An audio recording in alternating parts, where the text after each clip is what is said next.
Chers internautes, bonjour. Nous sommes aujourd'hui en compagnie de Jean-Michel Vernochet. Bonjour Jean-Michel. Bonjour à toutes et à tous. Bonne année 2016. Je précise aux internautes qui ne vous connaîtraient pas encore que vous êtes écrivain et journaliste. Donc nous avons souhaité nous entretenir avec vous aujourd'hui à propos de l'Arabie Saoudite qui traverse une grave crise actuellement, je crois qu'on peut le dire, et notamment suite à l'exécution de l'imam chiite qui a été... C'était une cinquantaine d'exécutions qui ont lieu pour la nouvelle année, en gros 47 pour être très précis.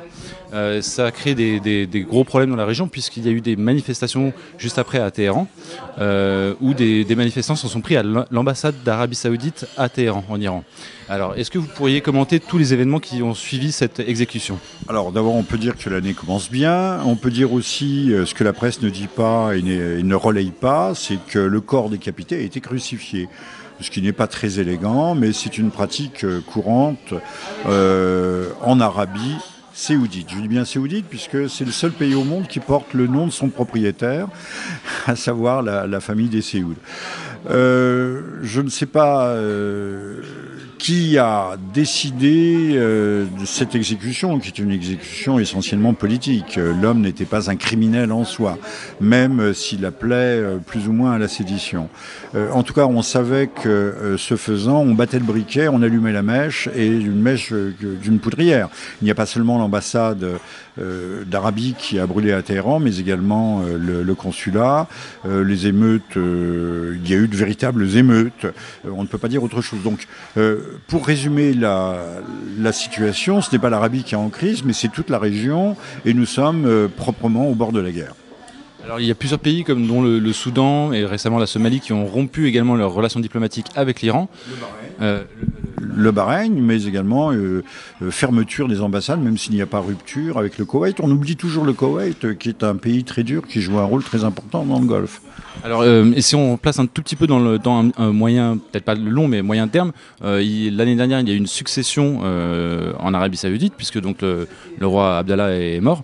La situation paraît un petit peu compliquée. On ne sait pas très bien qui dirige l'Arabie Saoudite actuellement. Alors, peu importe qui dirige, vous savez, dans tout pouvoir, dans tout gouvernement, il y a des factions rivales, il y a des équilibres instables. À un moment donné, ce seront les colombes qui l'emporteront. Puis la minute d'après, je dis bien la minute d'après, ça peut être les faucons. Tout peut basculer toujours d'un moment à un autre. La guerre tient à un fil. On s'en souvient quand c'était en 2013, Monsieur Obama, à la dernière minute, a annulé les bombardements sur la Syrie, alors que les avions français, les avions de chasse, les bombardiers étaient déjà sur le tarmac avec leurs moteurs qui chauffaient. Donc vous voyez, tout peut changer d'une seconde à l'autre.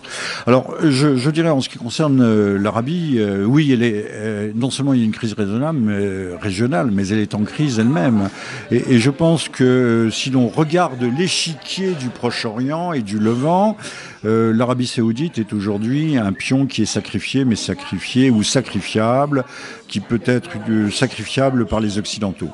Pensez une chose, c'est je crois l'élément moteur.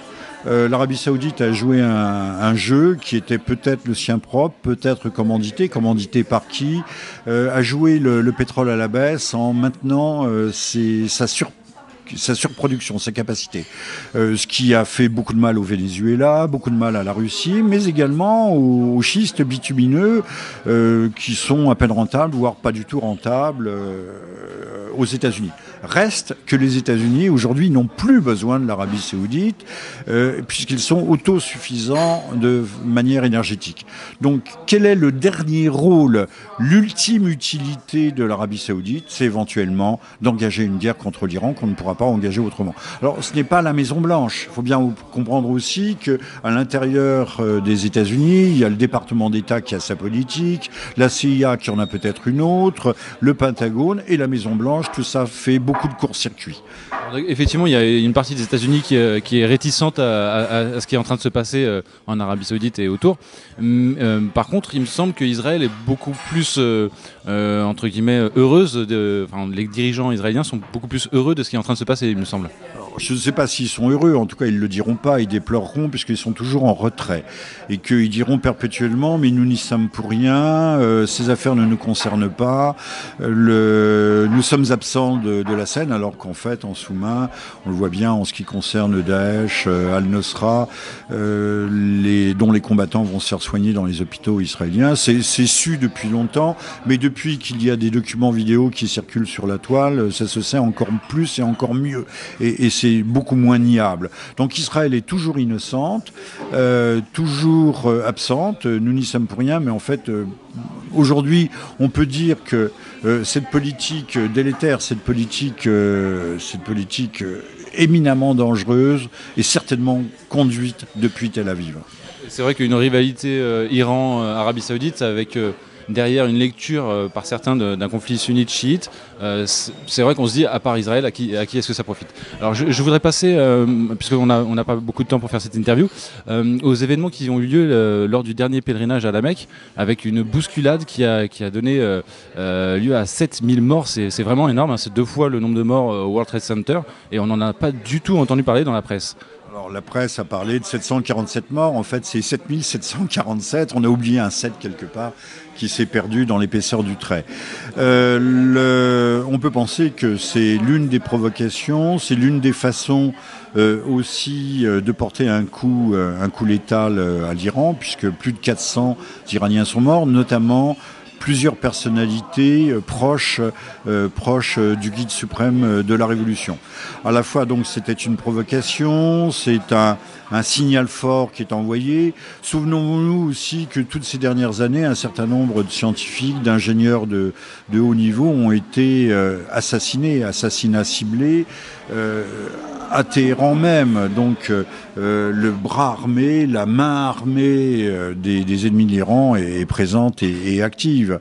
On peut penser, certains se sont posé la question de savoir ce qui s'était passé réellement à la Mecque, si certaines de ces personnalités avaient pu être enlevées auparavant, retirées du pèlerinage pour être interrogées et remis dans le lot de cadavres, parce qu'on ne sait pas. Alors, pour l'instant, il n'y a pas eu d'enquête.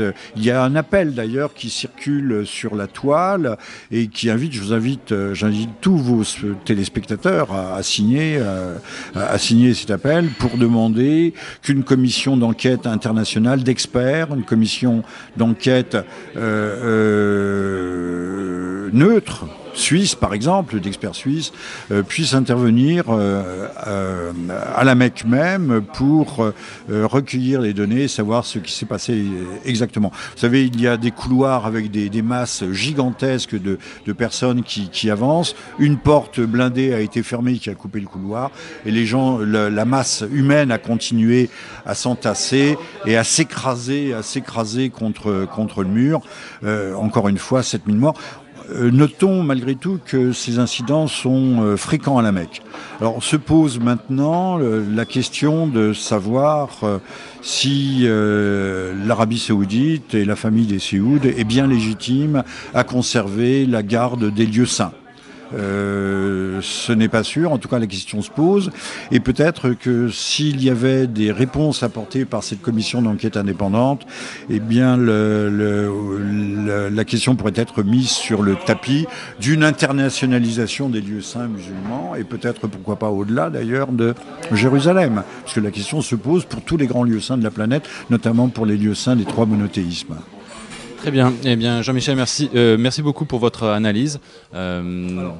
Juste un dernier mot. On ne peut pas comprendre ce qui se passe en Arabie Saoudite si on ne comprend pas que c'est une extraterritorialité de l'islam, la religion officielle est le wahhabisme, qui est une 5e école islamique, une école déviante, qu'on peut comparer peut-être au calvinisme par rapport au catholicisme ou à l'orthodoxie chrétienne.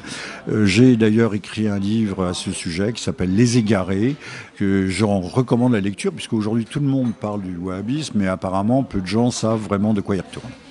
Jean-Michel, merci beaucoup pour votre analyse, et je rappelle donc que les internautes pourront signer donc la pétition via l'article et via la vidéo. Elle est sur change.org et sur Awaz, sur les deux. Merci beaucoup, à bientôt.